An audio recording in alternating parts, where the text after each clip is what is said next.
Okay, so welcome everybody to our tips and tricks session on marketing and communications.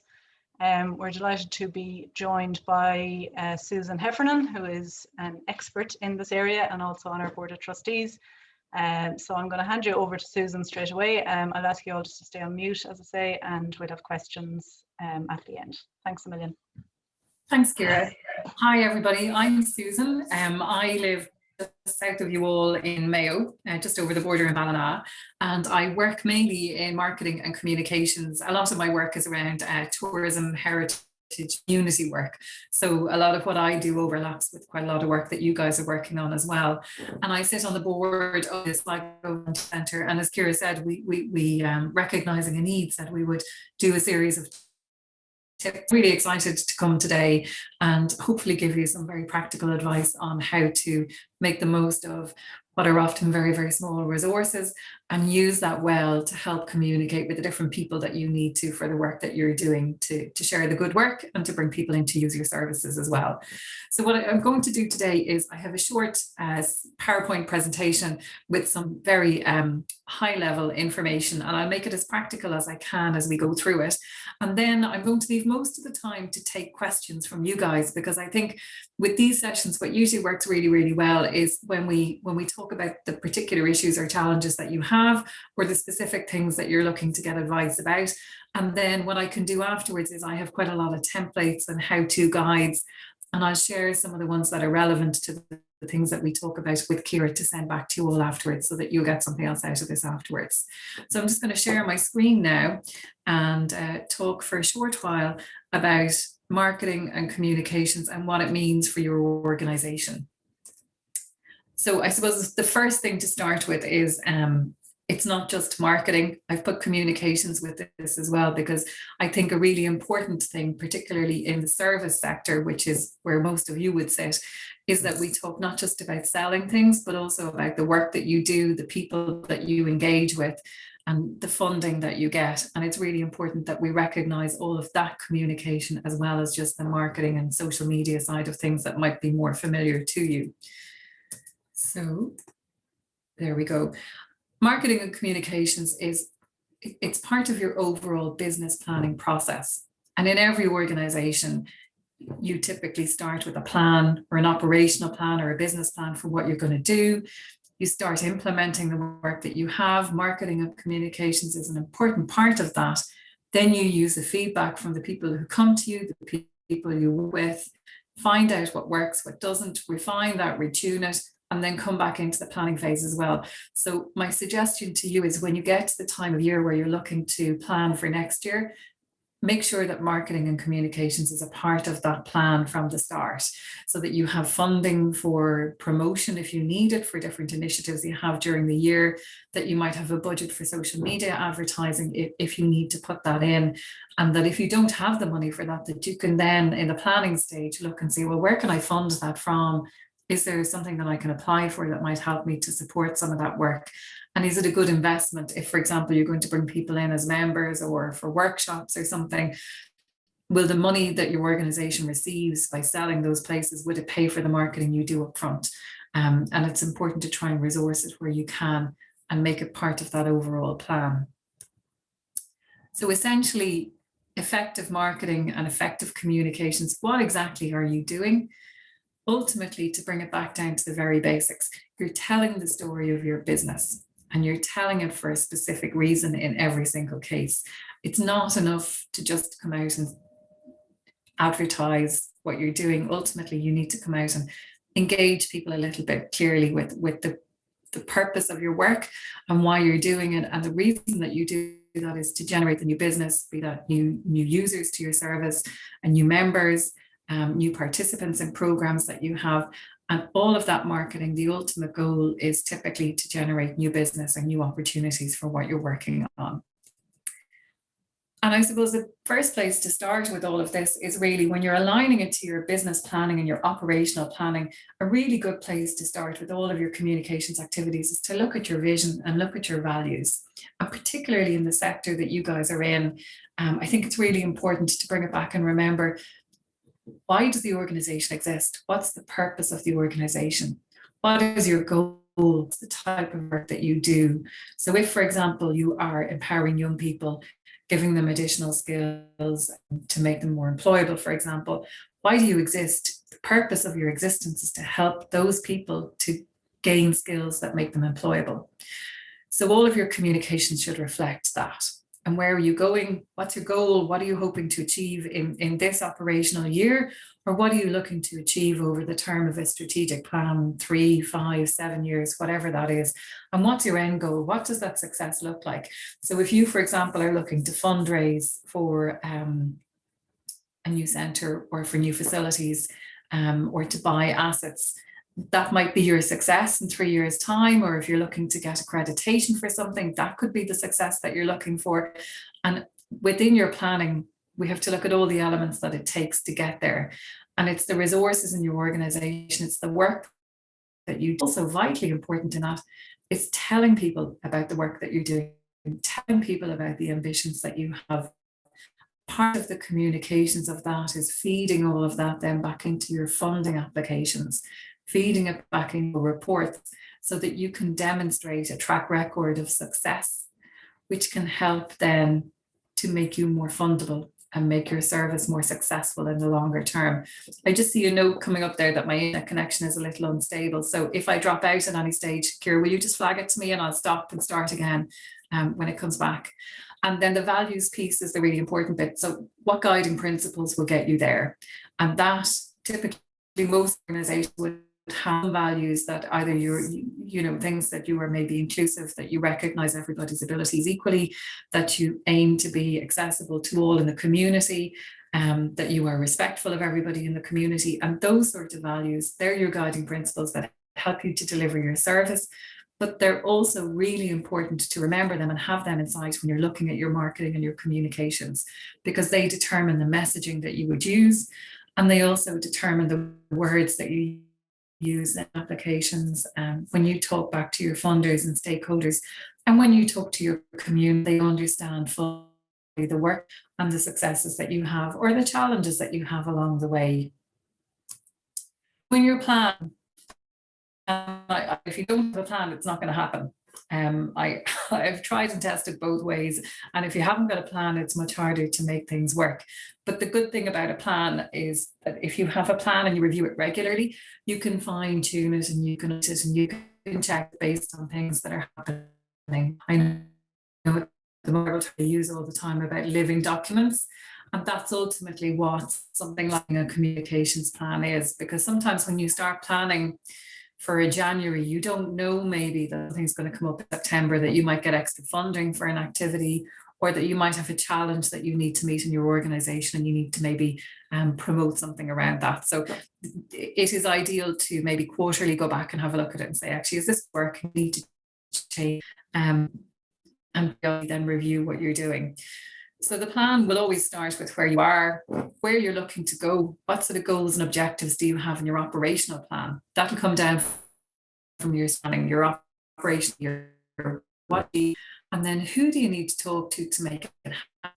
And for me, this is a really important bit, because in your communications plan, it's not just to come in through or come in through your screens in this virtual stage of life, but it's also the people who empower you, the people who support, the people who sit on your committees, the people who follow you, the people in your community.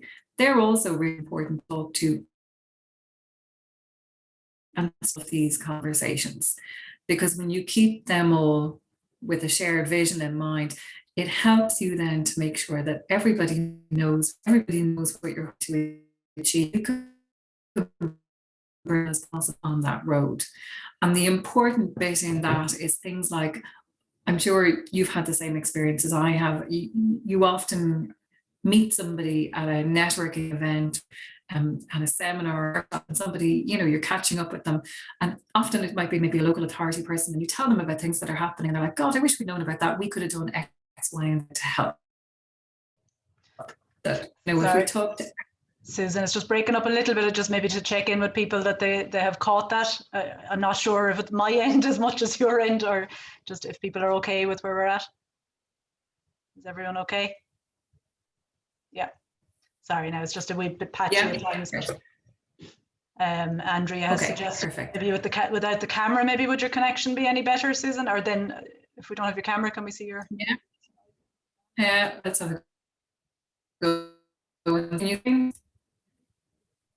Yep. I don't know if it'll make much difference, but yeah, that's okay. Thanks. We'll give it a go and see. Sure. Yeah. Okay. So, sorry, Kira, go on.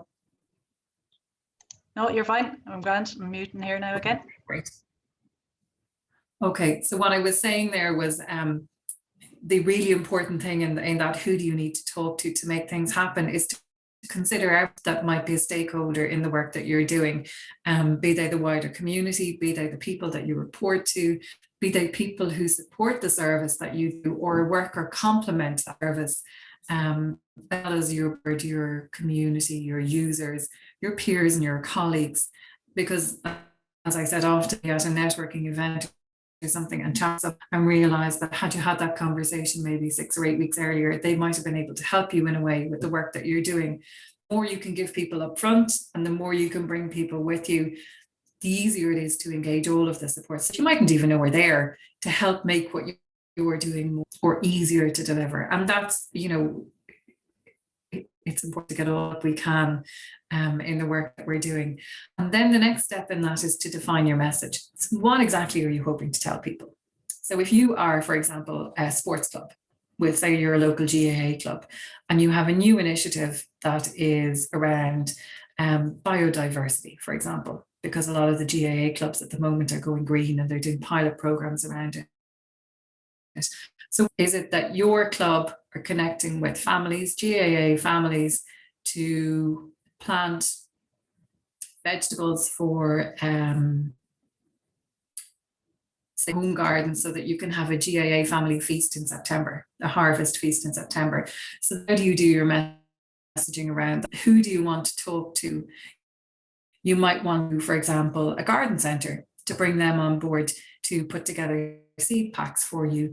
You might want to talk to your county level or higher above or strategic groups within the GAA to see if they'll help you fund it. You might want to talk to your local community or your local authority to see if you can get an allotment garden that you could use, for example, or might talk to somebody in a local gardening group who could come and do a workshop with it, and then talk to all the families as well. So there's lots of different groups that you can talk to, and part of the planning means that you can include as many of those in your communications from the very start. And that's the bit that makes it quite a lot at the start, but then makes your work more successful and easier to deliver as you go on. It's kind of like a snowball. You start small, and then the more people who know, the easier it is to help you move things along and make them more successful. So when you start, the first stage in your planning is to consider where you are. What do you offer? What stage are you at? And what are you hoping to get to? And then identify maybe what barriers there are to success. I know for some organizations, it can be very hard to reach younger age groups, for example, because the traditional ways of communicating what you do could be through the local papers or the local radio station. And on social media, it can be harder sometimes to connect with younger people. So if those are your barriers, then perhaps we need to look at different ways of reaching that audience. So think about the age group that you're looking for. Are you looking for maybe 16 to 18-year-olds or 16 to 21-year-olds? Are you looking to reach them with the wrong social media? If you're on Facebook, are they there?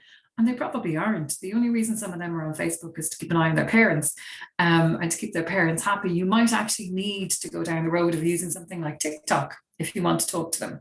And if you don't know how to do it, maybe there's somebody else in your organization who'd be happy to take that bit on and do that. And you can incorporate TikTok into your marketing campaigns or your communication campaigns to buy in that age group if that's what you're looking for. Another barrier to success might be that you just don't have the budget for marketing. And if you don't have a budget for marketing, then something to think about is, well, who might help you to find that money? So if you needed 500 euros to do an outside broadcast, for example, with Ocean FM, who could help you to pay that? So would perhaps a sponsor come on board? Would one of your funders give you extra money if you campaigned and promoted some of the work that they do around it? and consider different things like that so that you can get past those barriers. And I suppose the earlier you plan, the easier it is to bring people on board and make those kind of things easier to deliver and address those barriers. And sometimes you don't need to know the answer. If you recognize you have a barrier, for example, you wanted to bring Ocean FM and you couldn't afford it, it might be just as simple to talk to 3 or 4 people around you in your stakeholder group and say, this is what we'd love to do, but we just don't know how we can make it happen. Have you any suggestions? And see if they can come up with something or pinpoint somebody who could help you instead. So that's an important thing to bear in mind. You don't need to have all the answers. Just know that you have questions and ask them to other people and see if within your peers or within your stakeholder group in particular, can you reach a solution? Or if you're looking to engage with a group that's hard to reach, find a couple of people in that group and find out where they get their information, where they chat, and see how you could best reach them. And then look at emerging trends and opportunities that you might find that work. So for a long time, the parish newsletter is a brilliant way to communicate with people, but the parish newsletters are a little less used at the moment. So it mightn't be the easiest way to communicate with people. And you might be better to go to radio instead to get local notes or something like that. And again, TikTok as another example.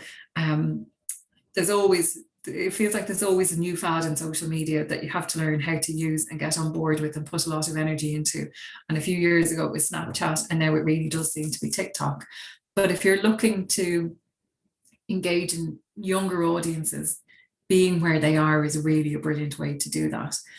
And it can be a way as well to help them connect with different age groups and different communities that they don't always get to interact with. And it can be a really good way of showcasing the work that you do by putting really engaging content on social media if you have the opportunity to do that. And similarly, for things like your annual reports, for things like your communications with your stakeholders, having some content that's created by your users and by your stakeholders and by the people around your organization, little video snippets and things like that can be really, really powerful for people to tell their own stories about their interactions with you or their experience with your organization or what it's been like to be part of what you do for a while. And that can be really strong testimony for you to have to communicate back to funders. So if you have a funding stream, for example, from SLigo County Council, and you're not 100% sure that it's going to keep going, if you can go back to them and as part of your reporting, show them 10 users of your service and what it has meant to them to be part of your programs, that makes it much harder for Sligo County Council to say, you know what, that's not a priority for us again, because you've shown them the faces and the people who've been impacted, and it just makes what you were doing much more powerful, and it helps them to see the results of their investment and the success of their programs. So that's something to bear in mind as well in your opportunities. So this, I think, is sometimes a really useful exercise to do as part of the where you are and how do you get where you want to go. And it's a really simple SWOT analysis. And when you see these, sometimes they're quite complicated, but I think even a 10-minute exercise like this can be really, really useful to help you find some really solid actions that you can take. Just literally outlining what strengths and weaknesses you have in your organization, any opportunities that you can see and any challenges that you see ahead. And then just look at them and see, are there any actions that you can take that helps make your organization stronger, that you can address any weaknesses that you have. So going back to TikTok, for example, if none of you who run the organization really know what you're doing, but you think it's something you need to do, who could you get to help you? Is there a training course you could do? Is there somebody within your group who can take it up for you or teach you how to use it? Opportunities and threats. And how then can you mitigate against any threats you feel are out there? Like, for example, this whole time that we've been working from home with the coronavirus and you've had restrictions, are there things that we can do to make sure that your users stay engaged in the work that you're doing? Because I suppose that's one of the chances that you have, that people might disengage from your programs at the moment. And how do you make sure that people can stay engaged and connected? And what's the easiest way to communicate with them? They're the kind of things that will come up if you do short SWOT analysis. So then looking then at where you want to go, it's good to have goals and objectives, and they'll come from your operational plan in most cases. So you'll have things that you're looking to deliver during the year. And if it is a case that you run, for example, workshops or training programs, and you have your uptake is normally around 10 people, and you want to increase it to 15 per workshop because that makes it much more fundable for you. So then your goal around that is really specific, that you want to say by September have 15 people on average attending all of your workshops. So you look at how you're going to measure it.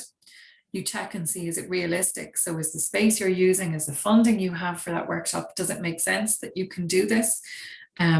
Is it realistic for you to achieve it? And what's at a time frame where you're going to achieve it in? So if you have that, you know that if it's the September workshops, you want 15 people in, you know that when you start advertising for those workshops, your target has to be to bring 15 people in. So if that's a 20% growth, you probably have to do extra marketing to bring those people in. And that's then what you start to plan for. So then you have to look at who do you need to talk to make it happen? And this is where the communications piece comes into it as well. When you look out at who you want to talk to, it's very easy to look and say it's the people who come in through the door. It's your service users, that they're the people that you want to talk to. But there's actually a big community of people that are really important for you to talk to. And it's everybody from your users, your funders and stakeholders, your board and your trustees, the community around you, volunteers who might be in your organization, and your peers, locally and nationally as well, and see what you need from them and what they can give you to help you achieve your objectives. So just as simple as the feedback that Kira got, that it would be useful to have some extra skills or some training workshops that led to the delivery of this. Those kind of conversations are literally the kind of thing that come into this. And then what's your message? So the message that you have for all of those groups has to be enough to attract people's attention and make them want to do something about it afterwards. So it's not enough to say we've got workshops starting in September and we'd love to have all these people come to them. The really important thing is that people understand what the benefit of the workshop is. And that's what brings them in. But that also helps make them more fundable and helps make people talk about them and makes them something that people in the community might tell somebody else about. So if I know that these workshops are really successful and loads of people who have done them have gone on to be employed afterwards, if I know people who might need those workshops, I'd signpost them to you guys, because I say, well, you know, these are really successful workshops. Apparently this one is worth trying over something else you might be considering, and go for this and see. So, you know, by helping people to understand the benefit of what you're doing, it makes it easier for them to buy into it. And then your key message, I suppose this is the really important bit, like what are you going to tell people?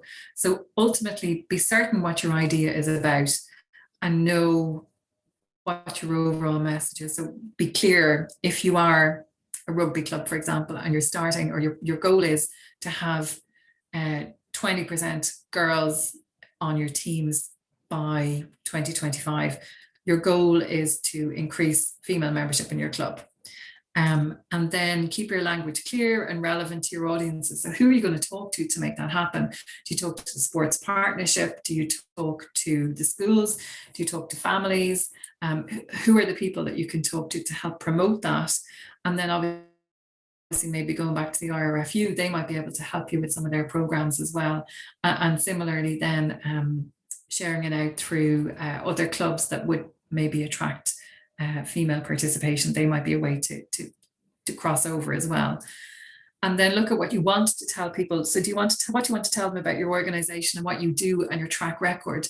So why would people want to come and play rugby, for example? And why would they pick your rugby club? So if you're successful, if you've got a really engaged, fun social life around it, if you are somewhere that people really like to stay and play and be part, or you do tag during the summer when you don't have ordinary rugby, those kind of things, they're really important for people to say, you know what, actually I might give this a go, it's a bit of fun. And then the important bit of that is it's not just you telling them, you can get your membership to tell their story as well and why they're there and what they get out of it. And that then helps their peers and people like them to say, actually, you know what, that's probably for me too. I'm going to buy into that as well. And then make sure your message reflects what people need. So consider what matters locally and make sure that you fit in with the local conversation and stuff. So that's, I suppose, knitting you back into your community and making sure that the work that you do is relevant to everything else around. So if the GAA have a similar campaign, for example, buddy up and see if you can together encourage women or girls to be more participating in sport in your area rather than just specifically in rugby. That might be one way to look at that, for example, and you're louder together. And if you don't have the budget to do much advertising, maybe together, if you each put in a small amount of money, you might be able to promote it and do an open day or something like that.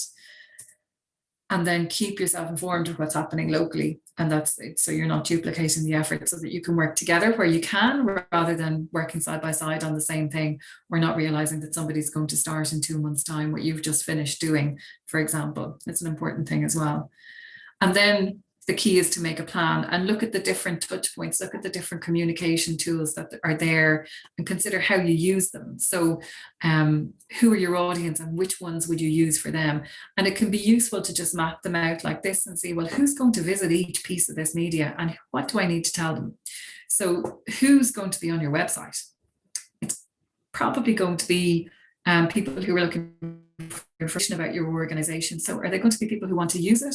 Are they going to be people who want to volunteer? And find ways to make sure that the messaging for all of them is really, really clear. Your newsletters, who might sign up to a newsletter? And what's the purpose of them signing up to a newsletter? They want more information, but what do they want information about? Are they people who might be using your services? Are they people who are planning in SLigo, for example, and want to know what you as an organization are doing to see if you could be involved in community development work they're doing? And think about those things and see, even if you had 2 different newsletters that you send out, you don't have to do them very often. It can sometimes be enough to do a newsletter twice a year, but just think about what audiences are of value to you and what you could tell them. So for example, somebody who's involved in community development, if they knew regularly what you were doing, could they include you in pilot projects that they had? Could they include you in partnership programs for funding for new initiatives that they were doing? Would that be of interest to your organization? And sometimes it can be really interesting to see who signs up for those newsletters, because they're nearly more interesting than the others, to see who wants to know what you're doing and why, and what you're doing. The market research piece, I think this is really important as well, because it gives you a really solid understanding of what your users, what your volunteers, and what your community think of the work that you're doing. It helps you to source ideas from them of what they'd like to see more of or less of, what you could do better, suggestions for improvement, suggestions for enhancement. And you can do that really cheaply. Well, you can do it for free on SurveyMonkey, for example. You can send out a very short email to a target group there with, I think it's 10 questions you can ask for free. And that's a really good way of getting honest feedback from people, because it's anonymous. And then getting suggestions from them of things that they're interested in that you could do. And it helps you, again, to go back into that cycle of business planning. That's a really important thing to be able to feed back to your funders. Or when you're planning ahead, if you know, for example, that you cater to families, I'll go back to the rugby club again, and you know that there are lots of new families in your area who have younger kids, and you realize that maybe in the next 5 years you could have quite a large group of young kids who want to come and play. You know that that's where your money and your resources could be spent in the next few years.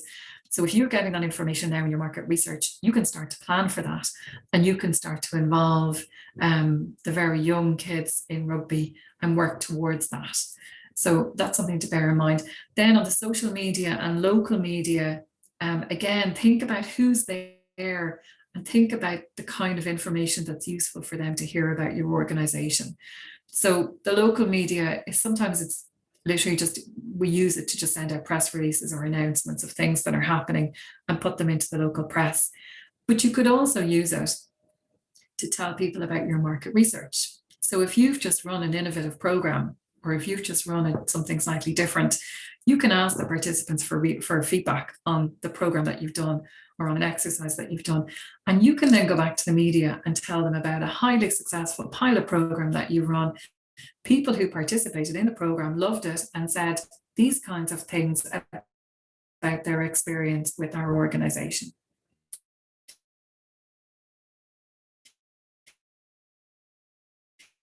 And that is a review as a success. And you're telling people about the good work that you're doing in a way that's not advertising. And you're promoting yourselves as a really good organization using other people's words. And that's the most powerful endorsement you can ever have. And that's free to do. You can do that in the local press for free. So that's a really, really good tool, because that filters back up to your stakeholder group as well. And you can include information like that in your annual reports, or when you report back on your funding. And it helps then to show that you've gotten good exposure for your success. And it helps then to position you as an organization that is known to be successful. And that's really, really important, because it's hard won sometimes, the recognition for the good work you do. So when it's there, I'm a firm believer in telling people, because, you know, it's important to share the good stuff as well as the challenges that you have. And then thinking about your local and social media, think about the users and the demographics that you have and where you'll best meet them. And you might need to make a couple of different plans. So if you were dealing with an older age group, you might need to market to them in a completely different way than you would maybe to 30-year-olds. And you might need to divide your resources a little bit, so that you put a little bit into social and a little bit into local, to make sure that you reach all of them, particularly if you want them all to come into the same place at the end. And then social media, is something really important to bear in mind about it, is that social media is very adaptable, it's very changeable. I know Val did a session on this a little while ago through the Volunteer Centre as well. So that, I think, is available for more information around it. But the real benefit for it is it's very cost effective, and the reach can be very, very good on social media. And it doesn't take a lot of effort to get the message out there, and you control that message fully, which is important as well. You can put up pictures, you can put up videos, you can share your successes, and you can get feedback from people on social media as well. So it's not just about promotion, it's also about the warm feeling about the work that you're doing, and what it means, and the empowerment that you have for your different groups. And then I suppose the most important part in that is to focus on your key message, and make that the things that you talk about, and make sure that all of the things that you talk about focus on your key message, and that that's where your conversation always is, rather than it can be easy to do social media, for example, for the sake of doing it, as in, I'm going to do 3 posts this week, what am I going to talk about? And when you do that, you should always refer back to what your messaging is and what it needs to be, rather than maybe what comes to mind. And then everything, when people scan through, or when people look through, it actually looks really uniform and it's really clear. And then I suppose the most important thing is to be really consistent in what you do. And that's coming back to the key message about your values, what you're hoping to achieve, and making sure that every conversation that you have works ultimately towards those end goals. And that's also as simple as things like logos. Do you have a logo? Use it everywhere. Do you have a hashtag? Do you have a website? Make sure that you put all of that information into every piece of communication that you do. So if you do a press release, if you're on the radio, if you do an ad in the paper, if you're doing social media, make sure that you send people to the same place every single time. If you have a Facebook page and that's the only thing you have and you don't have a website, put your Facebook page in every single thing you do, so that people know where to go to find out more. And use your logo to help make what you say very recognizable.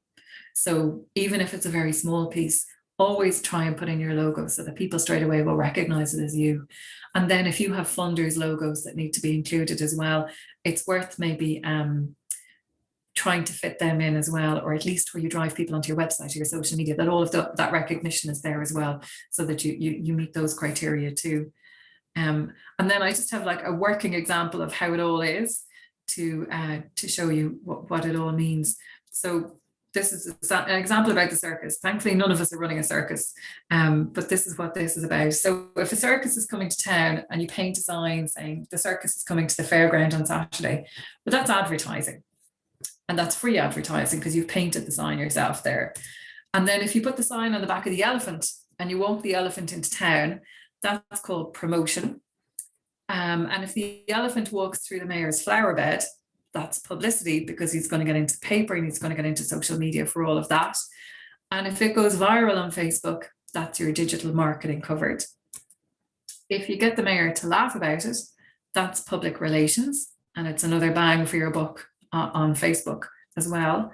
And if the townspeople go to the circus and you show them all the entertainment stalls, explain to them how much fun they'll have spending money, answer their questions, and ultimately they spend a lot at the circus, that is your sales. And that's how you get people in and buy them into what you're doing. So I'm pretty certain that none of you have an elephant at your disposal for your advertising, but if you had, that's a good way, a good example of how you use the different bits in your marketing to bring it all together. And most of that activity, bar the acquisition of the elephants, most of that is free. And you can do a lot of that with very, very little money, which I think is the most important thing for everybody. And that's pretty much it, guys. I'm going to open now for questions. And I'm really keen to see what you guys are interested in doing and what challenges you might have and how we can chat through them and see if there's anything that I can help you with in that.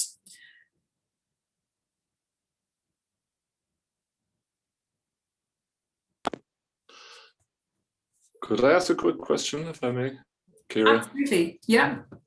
Thank you. Thanks for the presentation. It's very interesting. But I'm coming from a situation where we're a voluntary body, we're a charity, Vincent de Paul, and we couldn't really use, because we're confined to kind of a small enough area, so we're kind of difficult to know how best to market our services. But it's something we need to do, because you think everybody knows about Vincent de Paul, but because we have a lot of new people into this country, they don't know everything that the country involves. So yeah, we need to find new ways to get our message out, that we're available. And we've used all the traditional church bulletins and notice boards and all the rest. But yeah, we need something fresh. And I don't know what. Are you talking about, so are you talking about people who might have moved here from other countries and who you feel like... The mainly would be that, but there are also, we get people who are very well aware we exist, and their parents were aware we existed, and their grandparents or whatever. But there are some people who would keep us at a distance, because even though they might need our services, they would be maybe a certain amount of shame or whatever, embarrassment, or that kind of stuff. Okay. So we're in a difficult situation that way. Yeah. Okay. So I have two suggestions for you, Daz. The first is to come back to your values. And obviously, as an organization, you're confidential in what you do, and you have the utmost of discretion, and there's never a conversation about your users. So it might be worth, on Facebook, for example, or on social media, to maybe have a couple of quotes from people that say that, I was really glad to use the service. I never thought I'd need it, but when I needed it, they were there, and I could rely on them to give me the dignity and privacy that I needed. Those kind of things that obviously not attributed to real people, but something that indicates or reflects the fact that you're not going to talk about it, that it is absolutely private and discreet, and that there is no shame in it. But by using someone's words, it helps make it relatable, so that somebody sees it and says, well, actually, maybe I will give them a call, because I trust that. That's one way. And then in terms of your new communities and people who mightn't be familiar with what you do, peers are often the way to get to those communities. So through the schools, perhaps, or through where those people naturally meet. So you mightn't find, for example, and I'm going to just single out, for example, a Polish community. You might not find them in your church, but they may be in a different church. Yes. Or they may congregate for sports themselves or for other activities themselves. That's true. And your community guard actually would be the person who would know what organizations they have and where they meet. And maybe through your community guard, that might be a way to introduce your services. That's a good idea. So, and excuse me, our community guardie, are they are there a lot of them about, or I'm sure they're not, but so. There's not a massive amount of them about, but where they are, that's their work. Their work is to connect with community groups, and they tend to have a really good in. So they're worth a chat. So the Garda station could be a good point of call, couldn't it? Yeah, it would be a bit unusual now that I tell you to go marketing at the Garda station, but I think No, but it just could to, be just worth to a find chat. out who the community Garda might be and Yeah, get contact detail. Yeah. We would have a contact there, Des. I can send it on to you. Oh, would you? The sergeant here, yeah. And they have a really good team, as far as I know, and I know they were very supportive to us and stuff we did around domestic violence issue, and they're very hands-on and on the ground and really do know, obviously. Oh, that'd be great, Ciara. So yeah, I'll pass on the sergeant's name. Yeah.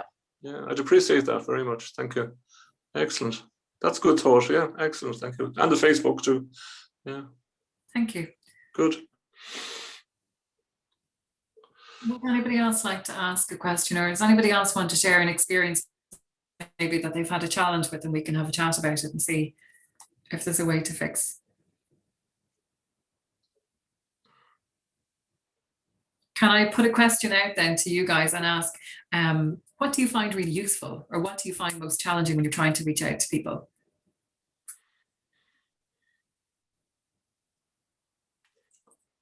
Right.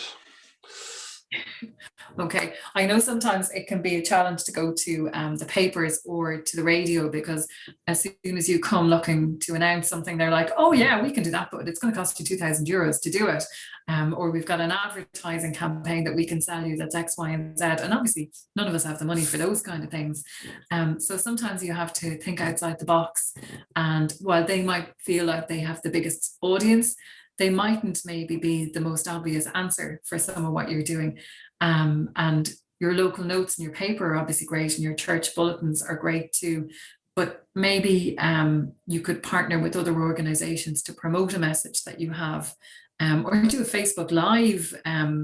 That's the in thing these days, because it pops up on people's Facebook feed at the top if you do a live to announce something, and it can get you a little better audience maybe than you might get on the radio sometimes for the money that you'll spend. And the lovely thing then is it's recorded and it's there on your Facebook page as a video afterwards, so that if people come back to your page later, they'll still see it and you can share it again as a tool that you have. We do have to go social media these days, really, don't you? The traditional routes are not as good as they used to be. Oh, absolutely. I think you have to try everything. And that sometimes is the challenge, that there's so many different options, and it's to think smartly about what is the best option and when is the right time to use it. Sure. Pat, I'm going to come to you because your hand is up there. Can you hear me? I can, yeah. Oh, yeah. I was just going to raise the question. What I see happening around is that trying to involve the next generation in voluntary work seems to be the biggest challenge in Ireland at the moment, and I just don't know how you get it. They seem to be focused on themselves.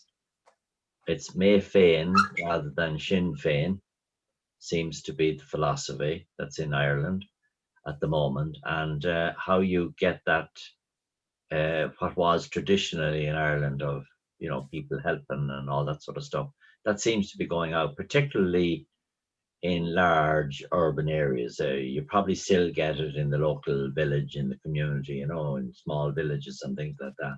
But in cities and places like that, it seems to be a problem to get young people involved. And I mean the next generation, I'm just wondering, have you any thoughts around that? Yeah, it is hard to get them involved sometimes. And it's really hard to keep them involved as well, because you can often involve them through schools, but then if they go away to college, you lose them again sometimes. And, it's very hard to keep that through. One way to do it is through families. If you invite a family to be part of something, or the family to volunteer as a family, you can help to make it part of the family life. And that could be one way of future-proofing it a little bit. Another way is to ask them what kinds of things they're interested in doing. And that often comes through transition year in school, and try and create projects that meet what they're interested in, and see if that will help them to stay involved. Particularly, things like social media and stuff like that, that's where they're at. They don't communicate by phone anymore. It is all social media and texting. And if you can engage them in activities that they like, they tend to be a little bit more receptive to it. Now, there's no magic bullet here to say that, you know, you're going to get them bought in the whole way through, but those kind of things do help. And I think they, particularly say the college age and older, some organizations have remote opportunities, and they are more flexible and they tend to work well for that age group. But I think where they're doing something that they've chosen and they've decided that they like to do it, or they've decided that this is the kind of volunteering that they like, that's where I see success much quicker, and it works better. But I recognize that that doesn't work for every organization. Kira, have you anything that you want to say on that? Because you have a lot of experience on what interests younger volunteers. Yeah, I suppose we have been talking lately amongst ourselves and amongst our colleagues around the country about what I suppose makes younger volunteers tick. And there seems to be kind of a movement towards people wanting to be part of a kind of community feel. I don't mean community in the traditional sense, but a community of volunteers or community of activists nearly, or, you know, that seems to kind of appeal to them more than the traditional volunteer opportunity, where they kind of want to be part of a movement nearly, or I can't think of the names of the groupings now, but it became apparent actually this time last year with the pandemic. You know, there was a lot of, in the initial phases, a lot of kind of groups starting up and from the ground up very much, you know, to kind of respond to local needs. And there was a lot of younger people that did get involved. We haven't, I suppose, kind of cracked how to fully engage them through the volunteer centre network. At the minute, we're all of a certain age in the network, and I think that probably shows when we try to attract younger people. So it probably is a little bit about the market research part, Susan. I'm thinking and kind of going out and seeing what actually, you know, makes them want to get involved and want to get engaged. Because I do think the will is there. It's just to be able to capitalize it and sell it in a language that speaks to them. Yeah, I think they need to feel, as you say, connected, and they need to feel that they're getting something out of it. Everybody does, but how you give them what they're looking for is a little harder, I think, because they need something a little different to what we would see as a traditional volunteer. And I do think talking to them and the market research is the way to do it. And then it might mean, you know, if you want to future-proof and bring them into the volunteer fold, it might mean creating opportunities that meet what they want, rather than trying to match up organizations that can. It could be something very, very different. But it might mean going back to the drawing board and kind of scratching your head and saying, well, how can we fix it? And they would probably be willing to work with you on creating something like a program out of it, but it could take a bit of work to make it work, I think. Mm-hmm. Yeah. I recognize that's no straight answer, Pat. I'm sorry. Oh, there isn't a straight answer to it. No. I think everyone has tried. It's very difficult process, and I'm not really convinced that the idea of transition year and that type of thing in schools, because they're basically a captured audience, you know, and a lot of them, I wouldn't consider them volunteering at all. They're just being nearly, you know, because it's the thing in the school or the teacher or whatever it is, you know. Mm-hmm. Like, and that's where I think it might actually be backfiring actually a little bit, you know. Okay. Right. Sort of that philosophy is there from the beginning, you know. Whereas, I mean, I agree with you if you can get them interested in the subject, like, and that type of thing. And I would go along with your idea of the family very much. It would be great if you could get that going. It would be a good thing, you know, because like, where do any of us that's on this screen, where did we get the idea of volunteering from? I do think there's something around the language as well, though. You know, I don't know if even the word volunteering resonates with young people. I say that as a person who's probably gone beyond that stage, but you know, I think if you can sell to people about making a difference, and you know, if you see all the stuff around climate action and all that kind of stuff that young people are engaging with, I think, you know, they really want to feel they're making a difference, whether that is the cause being the environment, being social inclusion, being whatever it is that appeals to them. But I personally don't have the language yet to know what exactly does make them tick, but I think there needs to be conversations, you know, with young people to find out what it is. And I think it needs to be sold and packaged to them in a different way. That's my kind of hold on it. It does. Yeah. Probably does, yeah. I'd say Yeah. right, yeah. Can I just come in there? I don't maybe can answer my question or whatever, but I'm wondering. I'm Dennis Crone Men's Shed, and I'd like to set up a website, but there's costs involved in setting up a website, and I notice in other websites you can have an umbrella, maybe community SLigo services, and each group can have a piece. So Enniscrone Men's Shed could have their piece down in one corner, where we load up all our stuff and all our information. You could have Vincent de Paul down and another one, but it's all just in one place. And I don't know, does something like that exist at the moment, or can it be looked into? Or I don't know. I know there's an Enniscrone website. I wonder would they give you a page on it, Paul? There's Discover Enniscrone, which is more of a tourism, yeah, I suppose, yeah. more tourism than sort of a community-based. And what I'm looking for is that, I don't know what structure the website has, but you have the umbrella, which we say SLigo community groups, and we all have a space on it to upload and make our own little website on it. Mm-hmm. That might come maybe through the PPN or somebody like that, maybe. I don't know. Maybe PPN have say, these are all our members. This is what they are. This is the service we provide. But it also is a platform for us to be able to put stuff up on, the content up on, without having the costs of. Because I was looking into buying a .ie, which is €15 just for the .ie, Enniscrone Men's Shed .ie. And then it's the hosting and that. So there's a huge cost involved in that. Whereas, even under Sligo County Council's website, maybe we could have a piece, community groups, I don't know, does it exist or not? Sorry, just coming on that. There's a Sligo Hub, I think. Now there is a cost involved in Sligo Hub, but I think it's supposed to be affordable. I actually don't know how much it costs. But they have I think that's what Sligo Hub is supposed to do for people, or provide that opportunity. I was just looking while you spoke. Provide to local community groups who we're a voluntary group that have limited resources. So. It's for businesses and community groups. It probably isn't the full thing of what you're saying, but it'd be worth looking at because it would give you some sort of online presence. I just wonder whether Sligo Hub might be towards businesses themselves rather than community-based voluntary groups. Can I just come in there? I missed what you're saying. Is it Enniscrone Dementia, is it? Oh, Enniscrone Men's Shed. Oh, sorry, Men's Shed. Oh, my apology. I thought it was Dementia you were saying. Yeah, sorry. I was going to say that we could develop a dementia-friendly community there in Enniscrone, and to be a way of promoting it. Sorry, I thought that you said that. Sorry.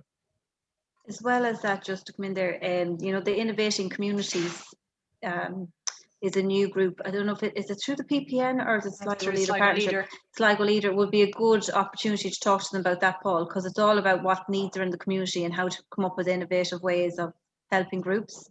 So it might be worth talking to them. Is there a forum for that, Mary? It's just Innovating Communities. I'll send you the bits afterwards, Paul. Okay, yeah, thanks. It could be something you could bring to them as an idea, Yeah. And Paul, do you guys have a Facebook page? We have a Facebook page, but I'm not a Facebook user. Would you believe it? Okay. Do you have a WhatsApp group? We have our own WhatsApp group to keep our in communication with each other.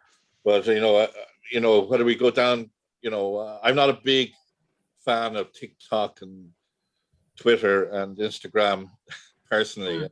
Just being at the AGM, and I'm not interested in that. But then again, it's our target audience, in terms of who we want to reach. And the majority of our people would be just the idea of Facebook or they go online, So if there was a web page there that they could see.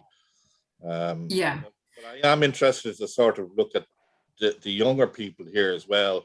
And I'd like to, part of the Men's Shed group is to provide a signature project that younger people can come in and volunteer and try and interest them in different aspects. I mean, we're building a canoe at the moment, you know, and and that way, you know, generate interest. I mean, it's quite interesting to hear that, you know, that people might, you know, they're not into the volunteer, but again, it's how you make them tick.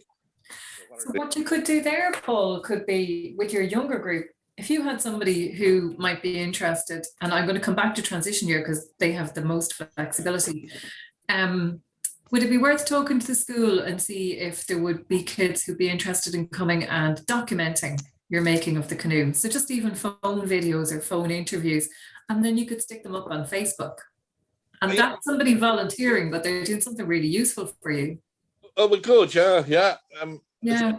I mean, also too, I mean, if they're progressive enough, I know that they actually, the local school here produced a book in relation to history around here, which was very, very good, and they got it published as well. They got, so it is an area to sort of link up into in terms of, you know, from a marketing perspective, and get our name out there. Now we're very small at the moment; we're only kicking off, but I do have ideas that you know, trying to be inclusive, not just the men's shed, but the community itself.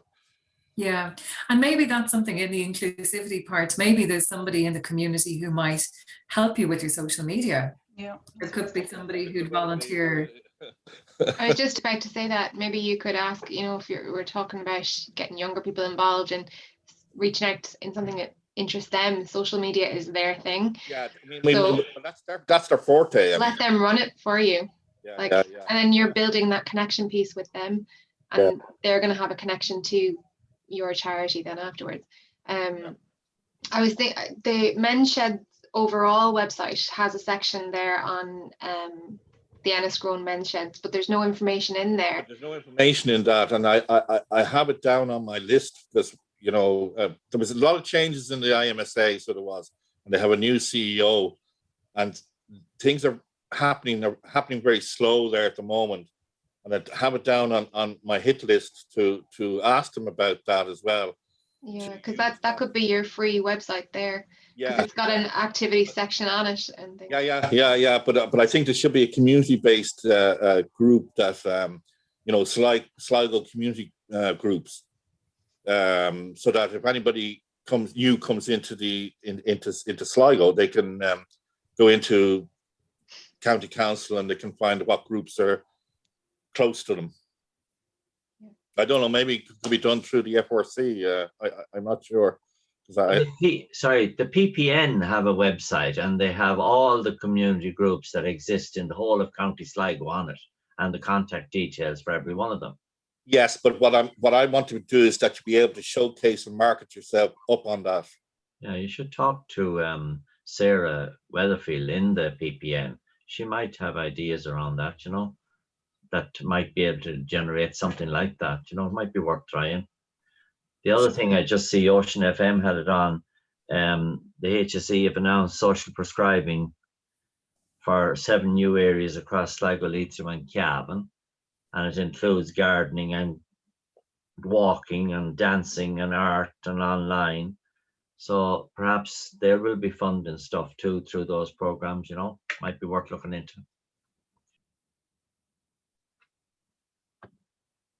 Yeah, that's a great suggestion. Yeah, thanks, Pat.